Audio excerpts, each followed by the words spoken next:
Welcome to the Football Historian Podcast. By all means, enjoy it. He will go right to the very top. Dos, tres, cuatro times. Here we go, Germans. I will turn these results round. All right, that's good manners. There's animosity, but there's no fight. If you can't beat them, join them. How do you make me feel sick if I look at you? No, I want to fight here. Don't drink, don't sleep with women, don't drive fast cars. Sometimes it may be good, sometimes it may be shit too! Hello, welcome to the Football Historian Podcast. Today I'm delighted to be joined by Chris Kirkland. Thank you so much for coming into the garage. It's been a while, isn't it? But yeah, we've sorted it out now. No, I appreciate it. Do you want to go straight in? Start your career. I've got 1998. You started with Coventry. Yeah. I think there was a few like little youth moves before. That's when your professional career starts. Yeah. Your debut against Tranmere, playing under Gordon Strachan. What was that whole time like beginning your career? Yeah, so I mean, I was an outfielder to start with. For me, local Sunnyside Barwell. I was always on the bench, never any good really. And then just before I was 14, the keeper got injured, and the manager went, "You're gonna have to go in goal." And I said, "Oh, I've never played in goal." And he says, "Well, you're big, so try and stop the ball." So from 14 then to 16, when I signed in the youth team, the academy at Coventry, and then you sign your first pro when you're 17. Was training with the first team pretty much when I was 17 onwards. Which was incredible. I always said I was very lucky. I had some brilliant role models, Dion Dublin, Richard Shaw, Paul Williams, Gordon Strachan, Gary Mack. So I was around David Burrow, I was around some real pros. So from an early age, I was very lucky. Stevie Grizovic, it was, became my idol, just seeing the way he worked, the way he conducted himself, the way he trained. I've never seen anyone train as hard as him. So I was lucky, and then, made my debut against John Achterberg, was in goal for Tranmere. And then on the weekend, made my debut in the Premier League against Tottenham, and we won 2-1 at Highfield Road. Yeah. Which was, so it was quite, for 4 years, from my first game in goal, nearly 14, to, it was a whirlwind, really. 4 years later, I'm making my Premier League debut. It's, it was quite a rapid rise. Yeah, I don't think there'll be many who'll do that quick. No. I was glad I did it that way, though, because I know a lot of lads are in the academy these days, and listen, a lot of time it works out for them. But it allowed me to do other things as well, so I could play for my school team, I could play cricket, I could play tennis and all that. Sometimes you have to limit what you do when you're in academies, obviously. Yeah. So I was lucky it worked out that way, because it might have been very different. But yeah, I'm glad now looking back that it was that quick. Yeah, well, on Gordon Strachan as well, I've got a quote from him. He said, "You're a big Bambi who couldn't kick the ball out the penalty box." Was that fair? True. Oh yeah, true. I mean, I literally could not get it off the floor. I mean, I think it was nearly 16 and a half, 17 before I could kick the ball properly. Yeah, it was a bit. They were never worried. They knew I was going into my body. But yeah, something certainly I was conscious of. But yeah, ability wise. But like I said, I was training with Oggy from probably 15. Oggy was the first team goalie coach at Liverpool, Coventry. Sorry, the first team keeper. But he would train a group of us on a Wednesday night at the Wrightington Lodge for when I was 15. So working with him was just, an honour. Yeah, and then you beat, is it Magnus Hedman? Is that the correct pronunciation? So, number one spot. Yeah, I did. I mean, Jim Blythe, my goalie coach as well, had a special relationship with him. We lived close to each other, and he sort of took me under his wing as well. And having Jim and Oggy, Magnus, I used to room with Magnus. But yeah, Gordon showed tremendous faith, because at the time Magnus was Sweden's number one, and he was a big star. So yeah, Gordon showed immense faith in us. So, and as you said, you've come into it as a youngster, basically, an old head in terms of football. But you're 14 years old, coming into it, 18, coming into the first team. You're getting rid of the number one. Is it Gordon Strachan showing faith in you? At that point, is your ego making you think you're going to be the best goalkeeper in the world, or was it just are you happy to be there? Because I was grounded. Always have been, and working with those players, they wouldn't let you get out of it. But that's not in me anyway. I wouldn't do that. But yeah, unfortunately, we got relegated in my first season at Coventry, which was tough. We went down at Aston Villa, which was obviously a local derby, which was extremely tough. And then in the summer, a lot of the players went. I think Robbie Keane went. There was quite a few players that got sold, obviously to balance the books, and then Liverpool come calling for me. And if it was any other team, I wouldn't have left, because I was happy there, even though we'd just been relegated. I was happy. I was living in the area. But yeah, once Liverpool come calling, that was it. It was only one team. Well, I think I got here that you were voted the Players Player of the Year, and Liverpool and Arsenal were linked here. So was the talks with Arsenal as well? No. I mean, I know they were interested, but no, I wouldn't have. It was only, standing on the Kop as a kid. I was only going to go to Liverpool, and like I said, I was happy. I was still young. I know we'd just been relegated, but I just started the season in the Championship with Coventry. I think the first game was Stockport away, if I remember right, 1-2-0. And then that was my last game for them then, because Liverpool come in a few days later. I knew about the move before, probably 3 or 4 months before. I was getting calls off Gary Mack, who was at Coventry with me, but then at Liverpool, just saying, look, don't sign for anyone else. There's interest, but we want you to come up here. Liverpool want you. And you think, oh, well, there's still 3 or 4 months to go before the window opens again. So you think, oh, something's going to happen. They're going to sign someone else. But every few weeks he was calling me and saying, look, they're going to sign you in August. Don't sign for anyone else. But it still went down to deadline day. Even though I knew about it for 4 months, it still went down to the last minute. Well, that's what I was going to ask you. Deadline day move. How does that happen? How does it happen that it goes down I the wire? Like I said, I knew how stressful are they? It is. It is. I knew. So I got told. I didn't have an agent at the time, so I had a load of agents ringing me saying, "Look, Liverpool, come with us. We'll do it." And I met a couple, didn't like them. And then I met a guy called Colin Gordon in Hilton in Coventry, and just clicked with him straight away. And he said, "Look, they're desperate for you. You're doing well at Coventry though. If you don't want to move, you don't have to. But obviously these chances don't come up. They might not come up again." He said, "Expect the call." So this was on the Wednesday. I met him on the Monday. Then he rang me on the Tuesday. He said, "Look, expect it now. Have your bags packed." He said it's probably going to go down to deadline day or the day before. You're going to have to go up. So the Tuesday, Wednesday, I was like, oh God, I was nervous because I didn't want to. The biggest thing I was nervous about, not the side, not moving to Liverpool. I couldn't wait, but it was leaving home. Like I was only just turned 20, and the thought of leaving home, something you'd been used to all your life, was daunting. But luckily, I had my girlfriend then, my wife now, Leona, when we moved up together. So I got the call. I was actually at Highfield Road in a fire and safety meeting with the youth team because I was still involved with the youth team as well. And they said, and then a knock on the door coming, and Gordon Strachan popped his head round the corner, and I knew what it was. He just said, "Kirky, come on, out you come." And then he just, "Look, we've had a bid off Liverpool. We've accepted it, but you don't have to go." He said, "If you don't want to go, you don't have to go." So I was like a bit like that, and Oggy was at the training ground, at the ground at the time. So Oggy come in, and he just looked at me and says, "What are you doing?" He says, "You're a Liverpool fan, aren't you?" He says, "You're too good for this club." He says, "Get yourself to Liverpool." So we went up on the night before deadline day, got up about 2 a.m, straight in the scanners, and then the Friday was the deadline day. And yeah, it went down to about 4:45 because it was 5 o'clock back in them days. And I'd still not signed, I was still nervous. So then I went and stood on the cot where I used to stand as a kid, and then I just said, "Yeah, let's get it done, let's get signed." Yeah. But yeah, still went down to deadline day. That's boss. Yeah. And then obviously you're number one, as you said, player of the year. There's interest in big club at Coventry, and then you come into Liverpool. So as Westerveld just left and Dudek comes. Sandon was still there at the time. But Dudek signed with you as well. Jersey signed on the same day. Yes, so Gerard had told me. Yeah, they told me. So everyone thought, so you must not have knew about it. But I think what they were trying to do is, Tomo's told the story since Phil Thompson. I didn't know the story, so I knew they wanted me, but then Coventry were haggling a little bit, so then they moved to Jersey, and then the Jersey deal was dead apparently. So they moved. They wanted both. I think they wanted one of us to start with, but then when it became a possibility to sign us both, they said, "Well, yeah, we need 2 keepers, and let's sign them both."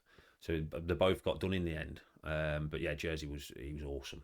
I mean, I roomed with Jersey, and after about 3 or 4 months, I thought, Jesus, I'm not going to get in it because he was just phenomenal. Yeah. Obviously, then the Man U game happened later on, and he wasn't quite the same after that. But yeah, what a guy, what a keeper. So, arriving as well with Sander West, was this the season after the treble? Is that correct? Yeah, so it was. He must have felt a bit upset that there's 2 new blokes coming in. Probably rightly so as well. So yeah, we were all training together. We had Peggy Arfexad as well, so there was 4 of us. But obviously 4 doesn't go, so eventually Sander left. I can't remember where Sander went to.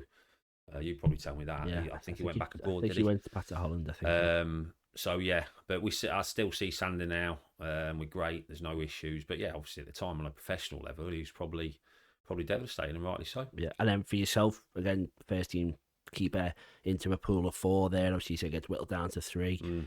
Were you thinking, so many years, I'm going to have the number 1, I'm happy to be back up? What was your process? Well, to start, so Gerard said, "Look, you're going to be number 2. Learn off Jersey, learn off the players. It's a big step up, obviously. I knew that anyway.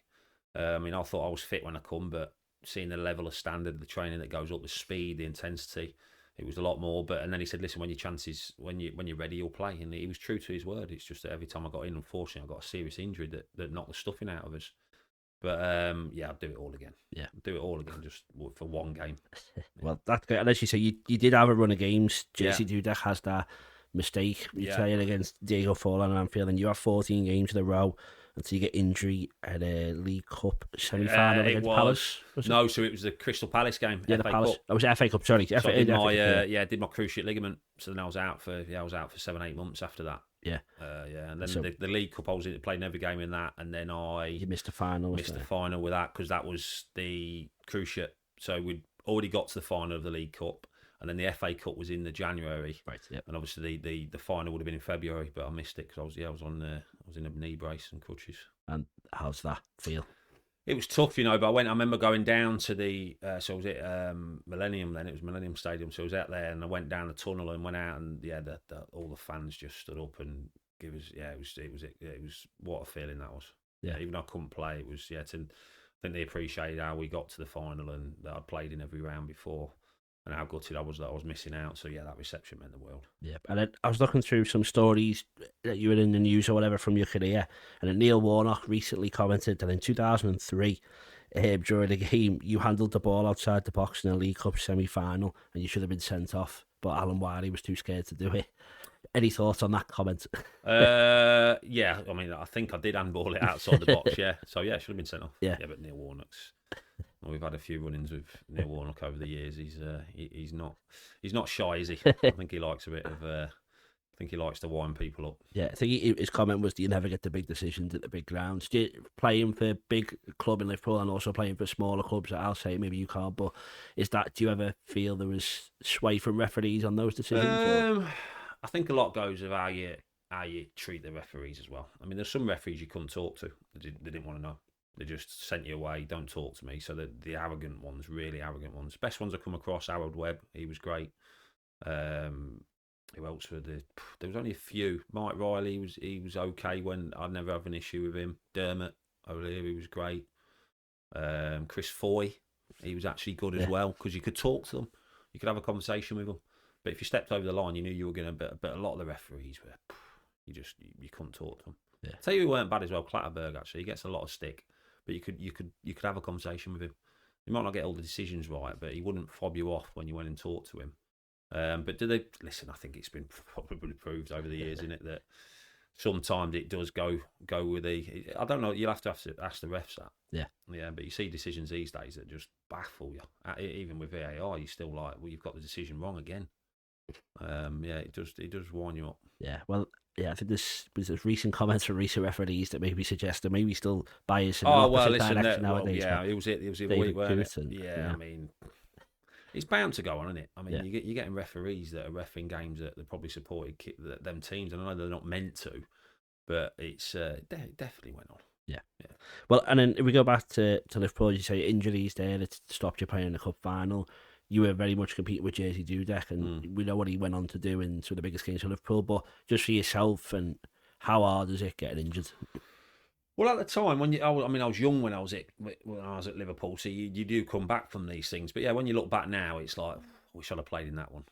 Wish I'd have played in that game and stuff. But listen, it is what it is. Yeah, would you like to play it? Absolutely, but I didn't. Simple as that. But then I'm a Liverpool fan, so even though I couldn't play in them then, I was desperate for the team to win. Because I'm a Liverpool fan. Yeah. Well, and something we'll touch on more later, but mental health struggles and stuff like that with injuries, are you getting support at that time? Because it's getting better and better all the time. But yeah, I mean, back then, listen, the physios do an unbelievable job with them a lot of the time. Mental health's always been there. It's not going away. But I think now it's more. I think they're looking for it more now. In football clubs, in academies, everything like that. I think a lot more is being put in place for them to have that support. Yeah, and what's worse for an injured player? Is it the team doing well or the team not doing well? Listen, it's tough when you're seeing the team doing well. You want to be out there. Any player that says that they're delighted. Listen, you want the team to win, but you want to be playing there. If you're looking at someone in your position, you hoping that they either have a bad game or they miss a few games or whatever. And any player that says that doesn't feel that way, that's not the right attitude to me. If you're happy being on the bench and not playing, there is players that have been. I've played with players that are just interested in just the money and they're not bothered, or they're just interested in the win bonuses and stuff like that. But it is extremely tough.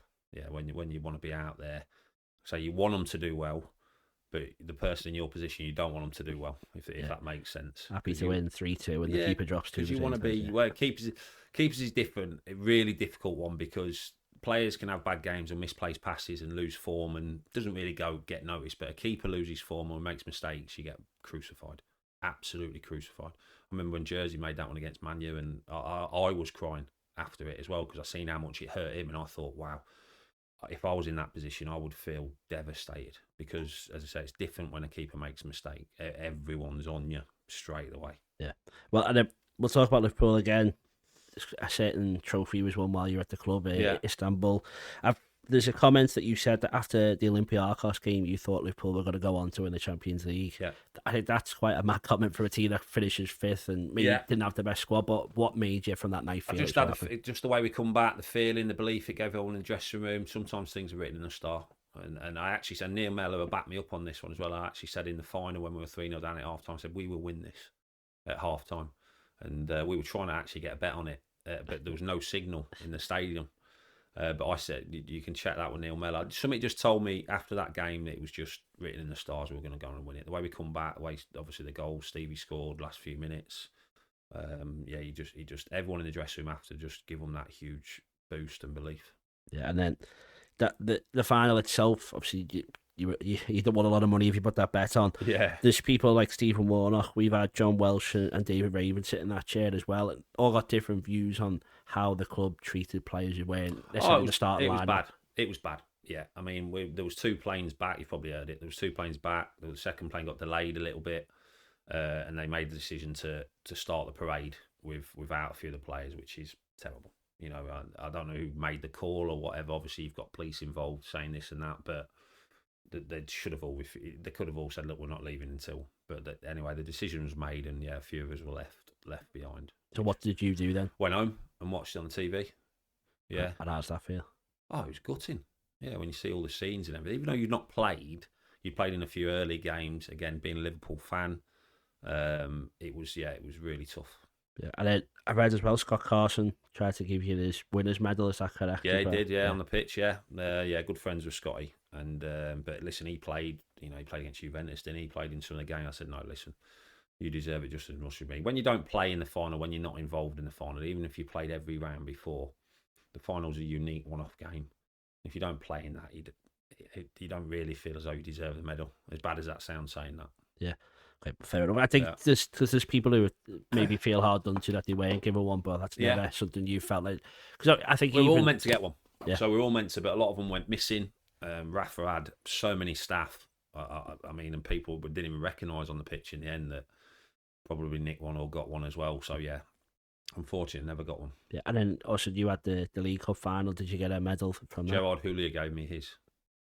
Yeah, so that he come up to me and put his medal around me, and just said, "Hey, listen, we're here because of you, and you deserve this." So yeah, that's just what Gerard Houllier was like there. Well, my next question was about Rafa, but maybe we can use it in that context. Is there a big difference between Rafa and Gerrard? Yeah, big difference, and I'm not the first to say it. Rafa was very cold, football. You know that, and people say, well, that was his job, but being a manager is more these days. We've seen it, and with Jurgen, with man managers. I've worked with Steve Bruce, Gerard Houllier. You've got to be a man manager. You've got to look after the player just as much, and then the football will hopefully take care of itself. But yeah, Rafa was certainly different to Gerard Houllier. Yeah, in a better way or no. Yeah. No, I mean, listen, I'd always prefer the route that Gerard went. Paul Jewell, Steve Bruce, you know, Gordon Straight. You've got to be able to man manage a player, but Rafa was very cold that way. You couldn't go and see him if you had an issue or you needed a day off for a doctor, whatever your missus had, something like that. You felt as though you couldn't ask for that because he would look at you in a way that you thought, I'm not going to play the next game, or I'm not going to be involved if you go and ask that. But that's just the way Rafa was. Yeah, I think if Steven Gerrard felt he wasn't liked by Rafa, I imagine what any other player feels. When Stevie was going to go, Rafa, you know, because Rafa knew Stevie was bigger than him. Steven Gerrard was bigger than Rafa, and Rafa didn't like that. I think he wanted to be the main man. But when you got legends like Cara and Stevie and stuff like that, I think he went around it the wrong way sometimes. Okay. Well, and then if we step away from Liverpool, England, could we tell the story about the bet that you yeah. bet on? So it was after my first game in goal. My dad put a bet. I never knew about it. And yeah, it was bad odds, really. I mean, it was 100 to 1 at £100. So, but back then I wasn't in great shape at all. So if I'd have gone in with them, they'd have got a lot more odds than that, because they'd have looked at me and thought, there's no way that lad's playing for England. But yeah, it come off. Made my debut against Greece at Old Trafford, of all places. But yeah, people all say that must be the highlight of your career, but playing for Liverpool, that never be topped. Yeah. Never be topped. Well, if we talk about some of the players that were in that team, and you trained with Paul Robinson, there was John Terry, Rio Ferdinand, Ashley Cole, Gary Neville, Frank Lampard. Obviously, you're a Liverpool fan playing for an unbelievable team anyway, but just to see those players firsthand, who maybe stood out the most for you from I was in there when Beckham was in there as well, and I mean, Paul Scholes was a hell of a player. He was awesome. John Terry, again, no surprise these guys going to have the careers they had, because they were incredible. Obviously, the rivalry which hampered England, I think it's been, the so-called golden generation. It was very cliquey. So, you'd have, especially if you'd played each other on a Super Sunday, and then you were meeting up on the Monday, and whatever happened in that game, it could be very frosty at times. But yeah, I mean, Wayne Rooney as well. Just some of the talent was just, you had to be on it every day when you train with England. Yeah. Was there anyone who shocked you from that camp, better or worse than you thought he'd be, or no? Just everyone was quite good. Quite good, handsome, yeah. Yeah, quite good, handsome. And am I right in saying you missed another game against the Netherlands 2006 because your daughter was born? Yeah, right? So I pulled out the squad, yeah. Yeah. So, do you hold any grudges against them? No, I'll do it every time. Don't think England were overly pleased, I pulled out the squad, but no, family's far more important than football. I'll do it every time. Yeah, okay, fair enough. Let's see what you said after camera as well, yeah. No, honestly, I know. Yeah. We get asked that question a lot, so that's one of the ones we ask in schools, and all the lads are like, no, I play football. And the girls are like, well, I hope you didn't. But no, there's no hesitation there at all. Family's far more important than football. Okay, cool, man. Well, and then just last one on England, Steve McLaren. What was he like? Because he didn't have the best career as an England manager. He was fine. Yeah, he was, I first, when I went there, it was Sven. So worked under Sven, Fabio, Capello, totally, he was like Rafa. Yeah, ruthless. But Steve had that interaction with the players as well. And obviously he was at Man U for long periods, weren't he, as well? So, but yeah, no issues with him at all. I know he got obviously the stick and stuff with him, but knowledge-wise, outstanding. Yeah, and then have you got the cap now, or you got no, not yet. 18 years later, does he get? So I was meant to get it. Greece just gone, but Lucy was going to come down with my daughter, and she was away with the school. She got invited on a trip, so we're going down in the new year. So why is it taking so long to get you a cap? I don't know. Sort of forgot about it. And then got asked if I had it, and I said, well, no, never did get it. So it was Edgehill University. Gareth Hoyton started. He sorted it all out for us. So yeah, we'll go down in the new year and get that. That'll be a good day, I'm guessing. To put that in there. I was gutted actually, because obviously Lee Carr's my mate and he's the manager, so it would have been, but it just didn't work out. So I'm hoping he'll still be. I know when Tuchel starts only in January, so yeah, it's a shame that, because I love Carr, because I was at Coventry with Lee. And he was a great pro, and no surprise, he's done amazing stuff. Yeah, he might be into the 21s. At least I think he's going back to them, but I'd imagine a few teams will try and snap him up. Yeah. Good point. Right, leaving Liverpool, loan to West Brom at the first time you took a step towards the exit door. Yeah, was that always coming, or was that a loan that you felt you were going to come back and win? No, it was needed. I think Rafa made it. He just said, look, you're not going to play. I want a foreign goalkeeper. I don't want an English goalkeeper, and that was it. Okay. So simple as that. Yeah. So Joe Corrigan was my goalie coach at Liverpool when I first went there, and he was at West Brom. And then Brian Robson rang and said, look, Joe's here, come here. So yeah, it made perfect sense, and everything went great for 10 games or so. And then I got hit in the side from Kevin Davis, and he ruptured my kidney basically. So I was out for a long time with that. But everything was going great as well. So then come back on loan, and then from loan, and then they said, right, we need to leave. You need to leave on a permanent now. And then so I went to Wigan, and things really kicked there. My career really kicked off. It's probably the best I played during my career. Yeah, well, so you revived your career maybe at Wigan. Player of the year 07-08. There's a penalty save that's remembered against Benny McCarthy. Blackburn. That's correct. And So what was your personal highlight of being a Wigan player? Just sometimes when you walk through the door of a place, you just get that feeling that, yeah, this fits. I mean, Rafa nearly messed the deal up. So I was actually sat in the canteen at Wigan for 2 days because Rafa was messing around with the deal. And Paul Jewell was saying to me, listen, he'll get done, but we're going to have to play up. We're going to have to play a little bit of hardball here. So he took me up into the office, actually. And he said, right, just don't say anything, but this is what we're dealing with from Rafa. So Rafa come on and he was going, well, he can come back then. And Paul Jewell said, listen, if this deal's not done in the next 10 minutes, I'm sending him back down to 58. And Paul Jewell's looking at me going, not like that. And Rafa was like, well, we say when he moves and stuff like this. And Paul was brilliant. He handled it superbly. And then he spoke to Frankie McFarlane and Paul, and Frankie knew each other. He said, look, Frankie, I'm not joking. If he's not done in 10 minutes, we've got to move on. And literally 5 minutes later, they got a call and it was done deal. So that was just Rafa being Rafa, saying that you'll sign when I'll say you'll sign, or, you know. So that's how difficult he was. Yeah. But I listened to the conversation. So I heard it on the phone. So, he can't deny it because I was in the room when it was all going on. And were Liverpool telling you a different Liverpool, thing? with Frankie McFarlane saying, listen, Paul, it's just Rafa being Rafa. He's being hard work. And, he's saying, listen, you've got to sign Curry. Like he says, you won't regret it if you do. And Paul's saying, I know, that's why we want him. But Rafa's being a tit sort of thing.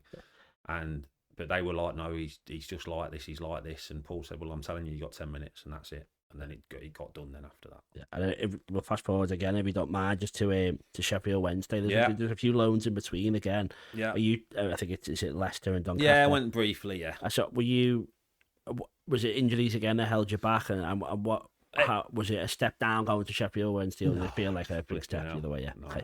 No, definitely not. It was no, what a club. And yeah, and again, I got Player of the Year first year there. Didn't want to leave Wigan. I was happy there, but Martinez come in and said pretty much the same thing. You're not going to play. I've been regular captain for 4 years, and then it just changed when he come in. So I knew the way it was going to go. A bit like when Rafa come in and brought a different goalie coach in at Liverpool.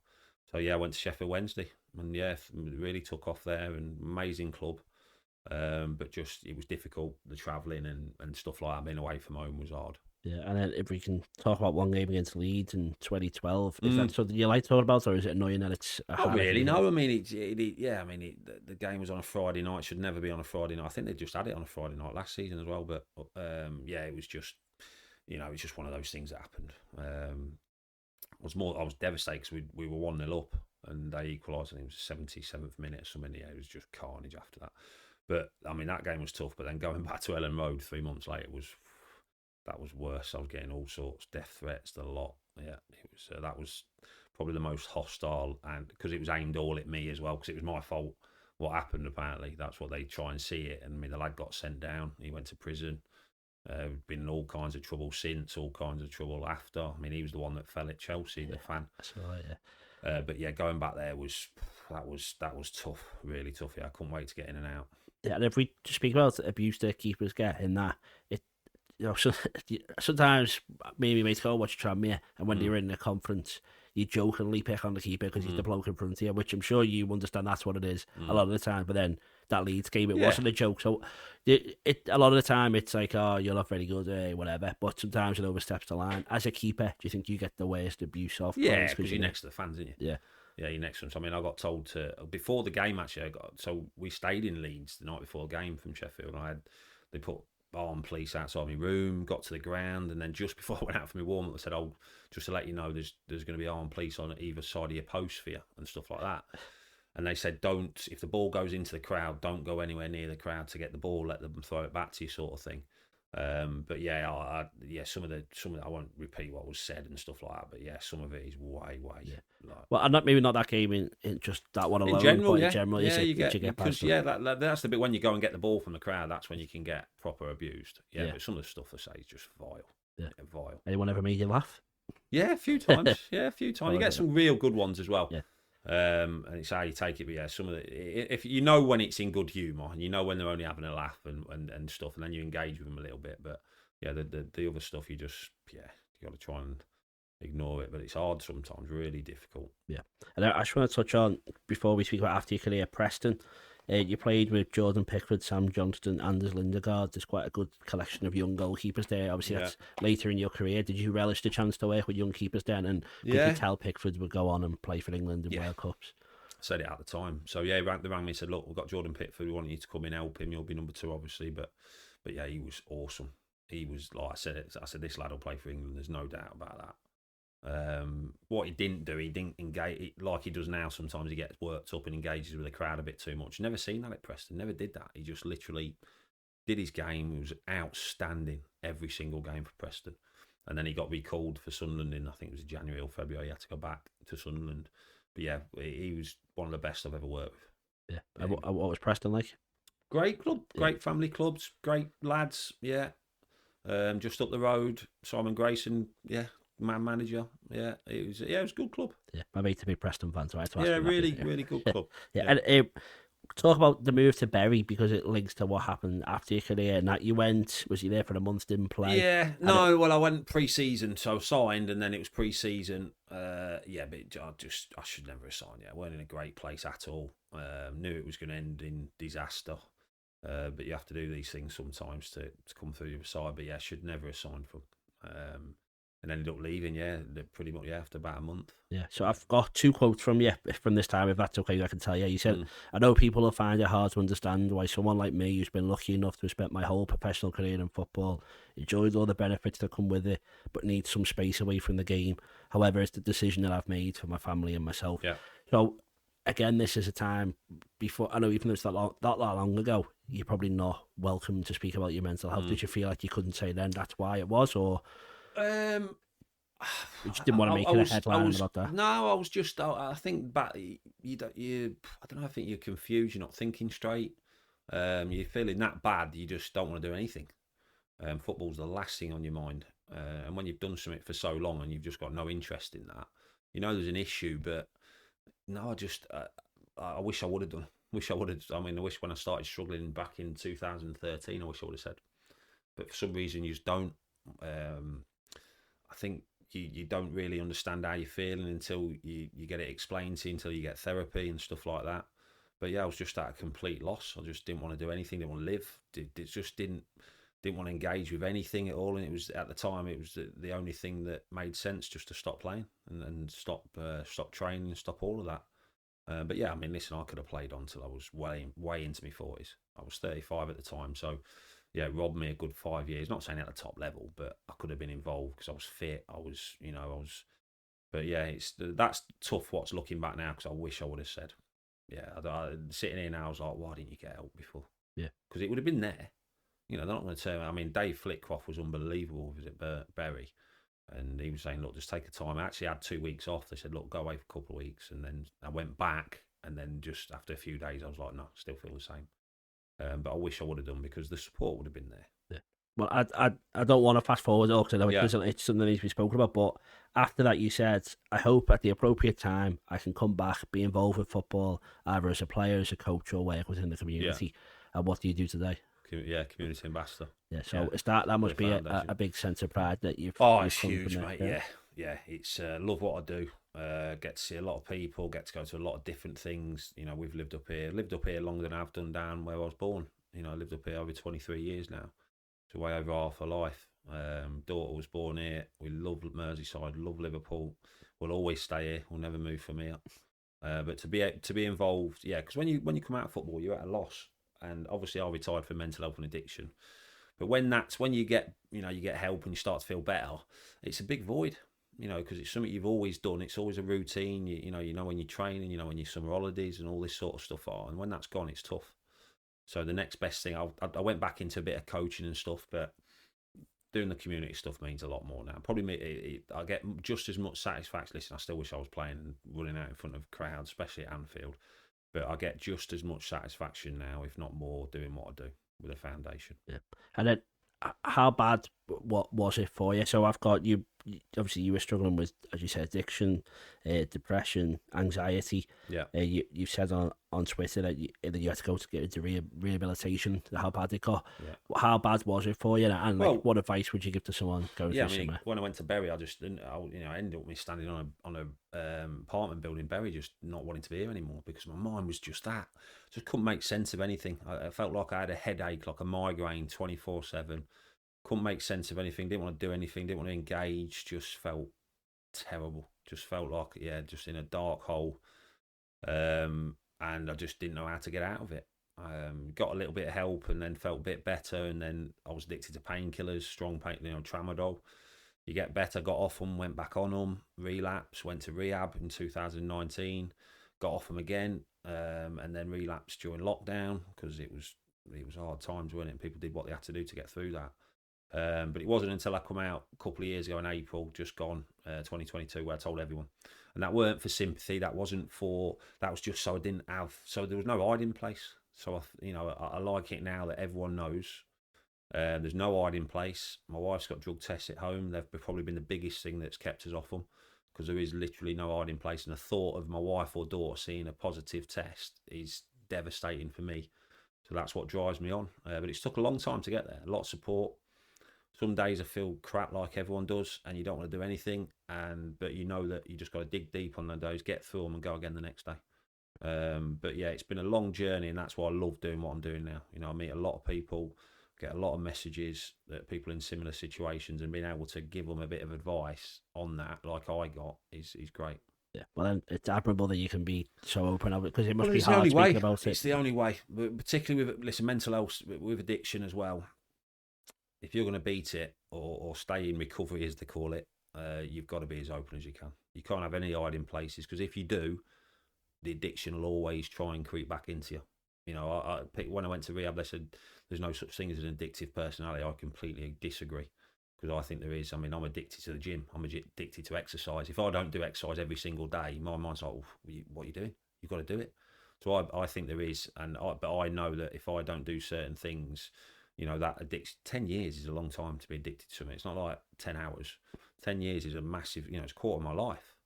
And I know if I don't do the right things and keep a structure and a routine, then there's always a possibility that you could go back there if you've not got things in place like we have now. Yeah. And then just finally, advice for anyone. What would you say? Is this to reach out to or your family and friends or what? People always say, don't they, exercise and talking, and people say, well, everyone says that. But it's true. It is true. And it's when you don't want to do it. It's the hardest thing to do. When you know that you need help, but you don't want to ask for it or you feel as though you can't, it's the hardest thing to do. But once you've done it, the weight, the relief, I can still feel the relief now when I come out and told everyone, not having an hiding place, not being secretive, not being sneaky anymore. Just be brave as you can. And no matter how bad you think things are or how bad you think the person's going to think you, it's not about that. They will help you. It's just asking, just being brave and asking for that first step. Yeah, well, that's great. Thank you so much for sharing that. It's powerful. 3 questions we always finish on. There's 3 debates. If I'm all right to fire them at you very quickly, if that's okay. So we need you to settle these 3 debates for us. The first one is Gerrard, Lampard or Scholes. Can you put them in order for us? Stevie, Scholes, Lampard. I mean, Stevie's the best I've ever played with. Lampard, again, amazing player. Paul Scholes, just when I trained with England, it was like, wow. He could put a ball on a sixpence. He was just that good. But Stevie for me. Yeah. And the next one is Pele or Maradona. So I mean, my dad's always. I obviously didn't see. You see videos, but I'm gonna go Pele. Okay. Yeah, my dad's Maradona, but I'm gonna go Pele. Just to spite him? Or? No, just because, just the way he was. I think Pele as well, the way he spoke and stuff like that. But yeah. Not too, and plus what Maradona did to us in the World Cup, not like that, do we? Then the last one, Messi or Ronaldo? Messi. Easy? Not easy. I mean, Ronaldo's probably up there, one of the best I've ever played with. But I think as a team player, more Messi. Yeah, I think it's not very often you see him throw his toys out the pram. Ronaldo does that. That's what's kept him probably at the top, but yeah, for me, Messi. Okay.